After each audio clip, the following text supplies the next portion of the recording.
विश्व में होली का महत्व जो है भारत में विशेष रूप में है, और भारत में उत्तर प्रदेश और बिहार में होली विशेष रूप से मनाया जाता है। होली का त्यौहार जो है आपसी भाईचारा और सौहार्द की भावनाओं को दर्शाता है। होली तो आपने बहुत मनाई होगी, लेकिन आज हम आपको दिखाने जा रहे हैं बिहार की असली होली, बक्सर जिले के छोटे से गांव मंझवारी की होली, जहां रंगों से ज्यादा दिलों का मिलन होता है। देखिए सब, हम बिहार राज्य के बक्सर जिला के मंझवारी गांव के निवासी हैं।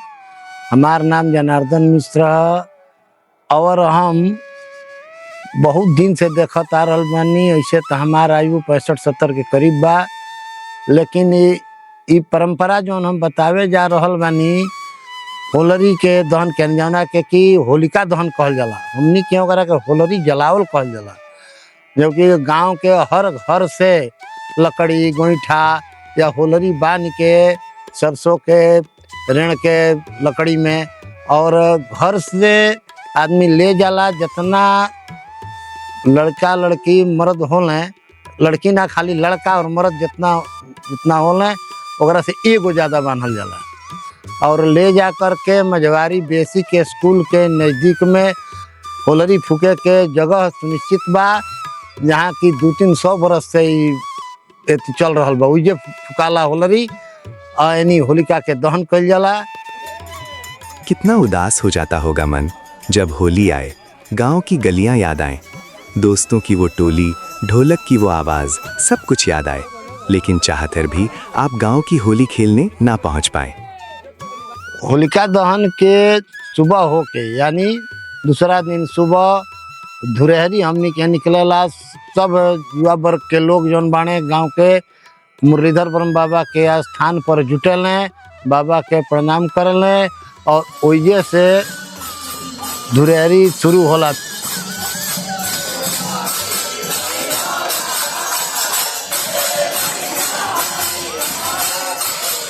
धुरहरी के मतलब बाटे कि भजन कीर्तन यानी झूमर और फागुआ के फाग। मंझवारी गांव में धूरे हरी निकाला जाता है। ये परंपरा यहाँ की होली को और भी खास बना देती है। सालों से चली आ रही इस परंपरा में पूरा गांव एक साथ जुड़ जाता है। आइए देखते हैं आखिर धूरे हरी क्या होता है।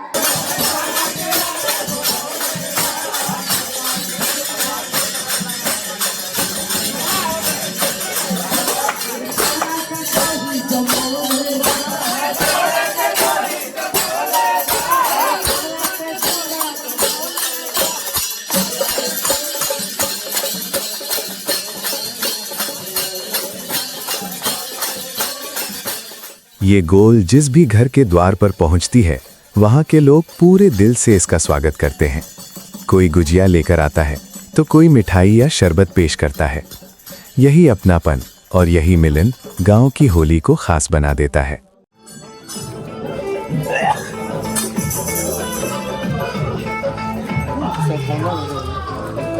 रिव्यू दो खाकर। हेलो गाइस, कैसे हो? ये मीठा कर रहे हैं हम लोग होली खेल के। रुका मत दे, लगावत है नहीं खड़ा। गावत बजावत हमनी के भदू सेठ के दरवाजा से होते मुखिया जी के दरवाजा मुहे बिल्कुल जौन बात तवन बड़क मिसिर शिवजी मिसिर के दरवाजा होत आगे जौन बात तवन बाबू साहेब लोग संजय राय के दरवाजा होत बिचला इनार के तरफ से हमनी के गांव में जाई ले जा।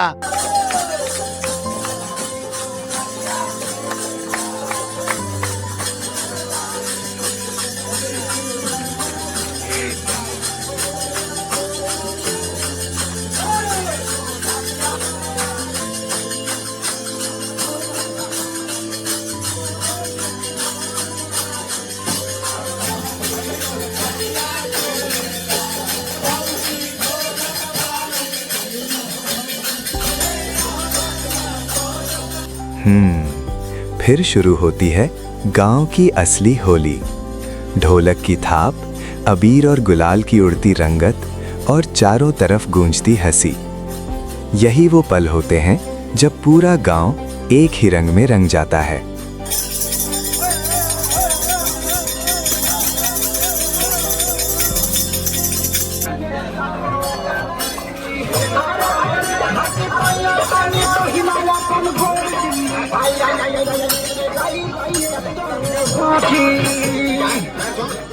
Hello, mic check, mic check.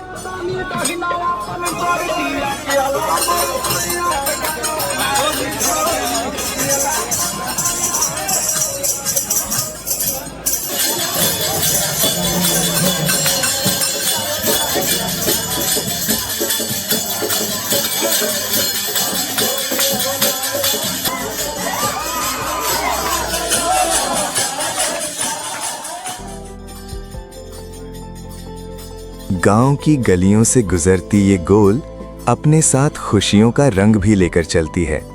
जहां भी ये पहुंचती है, लोग हंसते गाते इसका हिस्सा बन जाते हैं और धीरे धीरे पूरा गांव इस परंपरा के रंग में एक साथ रंग जाता है। बिहार और उत्तर प्रदेश में लगभग या पूरे भारत में होली वो ऐसा त्योहार बा कि जौना में जात पात ऊंच नीच अमीर गरीब ना देखल जाला। सब एक दूसरा के बीर गुलाल लगा के गले मिले और होली के मुबारकबाद दिले। आपसी भाईचारा और प्रेम भरपूर दिखाई पड़ेला वो दिन। होली के इस रंग में ना कोई जाति रहती है, ना ऊंच नीच का फर्क। सब लोग एक साथ एक ही रंग में रंग जाते हैं। यही तो है गांव की होली की खूबसूरती, जहां रंगों के साथ दिल भी एक हो जाते हैं। आ गलती से अगर केहू ऐसन मिल जाए जेकर कपड़ा अभइयों तक फाटल ना होखे, त गांव के लइका सब हंसी मजाक में होकर कपड़ा भी फाड़ देले। देखो तनी कि आजकल लोग जौन बाणे जुआ वर्ग के जब धुरहरी में निकलतो बाणे तो एगो दूसरका के कपड़ा फाड़त ताणे। ई हमारा बढ़िया नहीं लागत, ई ना होखे के चाही। ये हमार तो विचार बा, एकरा पर सबका सोचे के चाही। फगुआ के दौरान गाली गीत गाना भी एक पुरानी परंपरा है। इन गीतों में नाराजगी नहीं बल्कि हंसी मजाक और अपनापन छिपा होता है। यही मस्ती और बेफिक्री गांव की होली को और भी रंगीन बना देती है।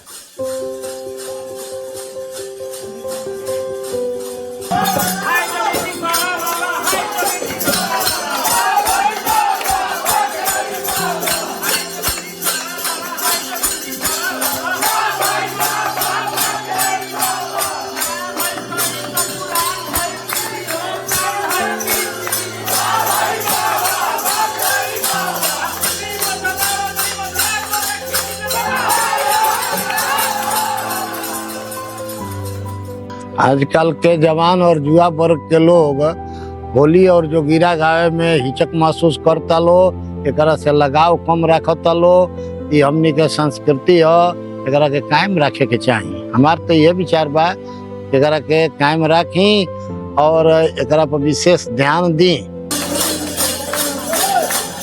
झाल कुटन का असली आनंद आपको सिर्फ गांव देहात में ही देखने को मिलेगा, जहां रंग, पानी और हंसी ठिठोली के बीच लोग खुलकर होली का मजा लेते हैं। यही वो मस्ती है जो गांव की होली को सबसे अलग और यादगार बना देती है।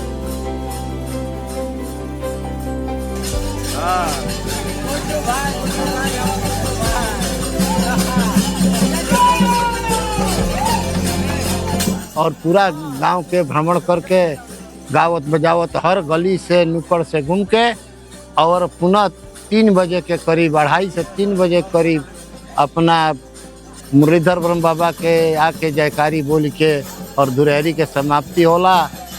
रंग जौन हमनी के डालल जाला धुरहरिये तक डालल जाला। धुरहरी के बाद कोई के ऊपर रंग ना डालला, सब नहा धोआ के और शाम खातिर तैयार। इसके बाद धीरे धीरे सब लोग अपने अपने घर लौट जाते हैं। नहा धोकर थकान मिटाकर शाम की होली की तैयारियों में फिर से लग जाते हैं। मुरलीधर ब्रह्म बाबा के स्थान पर फगुआ गावे के परंपरा जौन बा शाम के समय लगभग हमारा बुझाता कि 200 साल से ऊपर से बा। यानी जौना में कि बंसी मिसिर, बिंदेश्वरी मिश्र, गंगाधर पाठक और बहुत से लोग एमे रहले जौन एक ए परंपरा के चालू कैले और आज तक जौन बा उ परंपरा जीवित बा। शाम होते ही मंझवारी गांव में मुरलीधर ब्रह्म बाबा के स्थान पर फगुआ का आयोजन होता है, जहां ढोलक और मंजीरे की थाप पर गांव के लोग मिलकर होली के पारंपरिक गीत गाते हैं। फगुआ के मझवारी में दूगो गोल बा। पाठक जी लाला जी लोग के मिल के एगो गोल बा, एगो महतो जी लोग के गोल बा। और पाठक जी लोग के गोल में मिश्र जी लोग, बड़क मिश्र, शिवजी मिश्र, परमेश्वर नाथ मिश्र, एक तरह से करके पाठक जी लोग के भी कुछ लोग फगुआ में विशेषकर रुचि वहाँ सब रखीला। और जो मिठू पाठक, जगदम्बा पाठक, टुनटुन पाठक और ददुल जी पाठक, लल्लू जी पाठक, साथ ही साथ सुमन सहाय वगैरह बानी सब है वो गोल में। और महतो जी लोग के गोल में रामबली महतो और उमा महतो और बबन महतो, साथ ही साथ वहाँ सबके परिवार के लोग भी ओकरा में बालो। ई गोल जौन बा शाम के समय मुरलीधर ब्रह्म बाबा के स्थान पर प्रत्येक साल होली गावे खातिर उपस्थित हो जाला। आइए अब पाठक जी लोग के गोल में व्यास पिंटू जी की प्रस्तुति देखते हैं।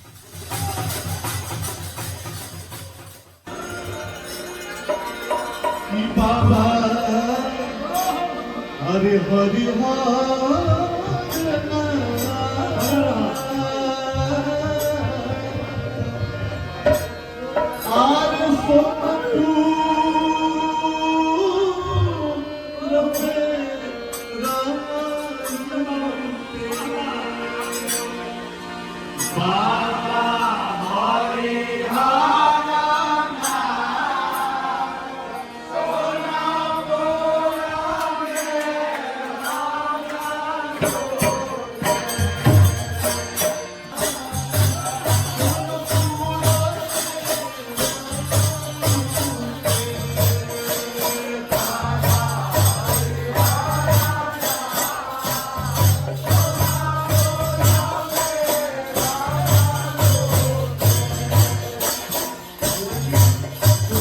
व्यास पिंटू जी ट्रेडिशनल फगुआ गीतों को इतनी खूबसूरती और फीलिंग्स के साथ गाते हैं that once he start singing, हर सुनने वाला अपने आप ही उसकी मेलोडी और वाइब में खो जाता है।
बाबा हरिहर नाथ एक ट्रेडिशनल फगुआ सॉन्ग है जो भगवान हरिहर नाथ को समर्पित किया गया है।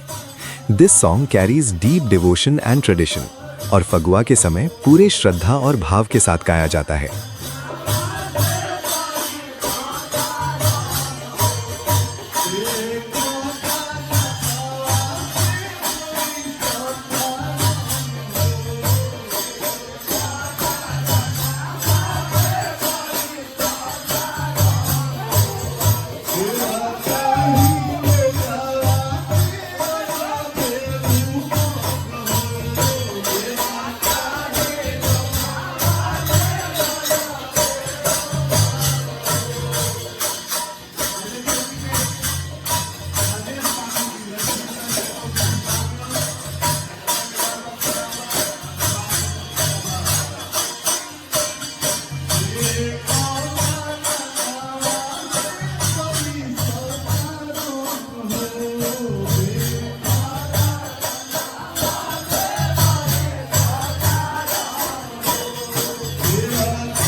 फगुआ का ये अनुभव वाकई बेहद मनमोहक होता है। ढोलक की थाप, गीतों की गूंज और चारों ओर फैली खुशियों के बीच हर चेहरा मुस्कुराता नजर आता है। यही पल गांव की होली को हमेशा के लिए यादगार बना देते हैं।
और पिंटू व्यास और सनी व्यास पाठक जी लोग के गोल के विशेष गायक हलो और उमेश जी जो बानी तवन विशेष स्वरूप में बहुत बढ़िया नाल वादक रही। अब आइए महतो जी लोगों की प्रस्तुति देखते हैं।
फगुआ के गीतों की मस्ती ऐसी होती है कि बूढ़े भी खुद को जवान महसूस करने लगते हैं।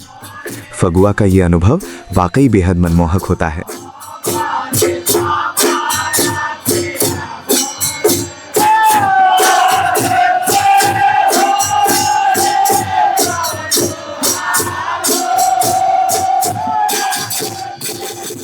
इतनी उम्र हो जाने के बाद भी इस तरह पूरे उत्साह से गाना बजाना कोई छोटी बात नहीं है।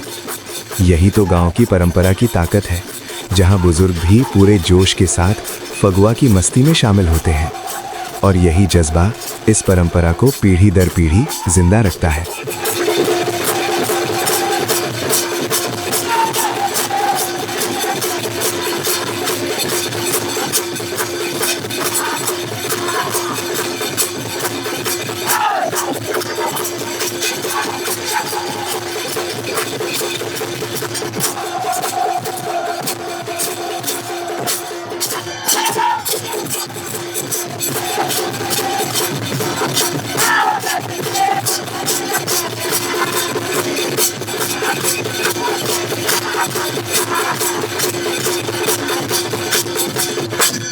वाह, महतो जी लोगों ने तो सच में कमाल कर दिया। उनकी प्रस्तुति ने पूरे माहौल में एक अलग ही रंग भर दिया। मझवारी गांव में होली खाली रंग के त्योहार ना हो, ये आपसी प्रेम, भाईचारा और सौहार्द के भावना से ओतप्रोत बा। और जब तक ये होली या प्रेम ही बनल रही, तब तक ये परंपरा, ये पर्व जिंदा रही। और एकरा खातिर हमनी के बढ़ चढ़ के भाग लेवे के चाही और होली पर्व मनावे के चाही। कि जब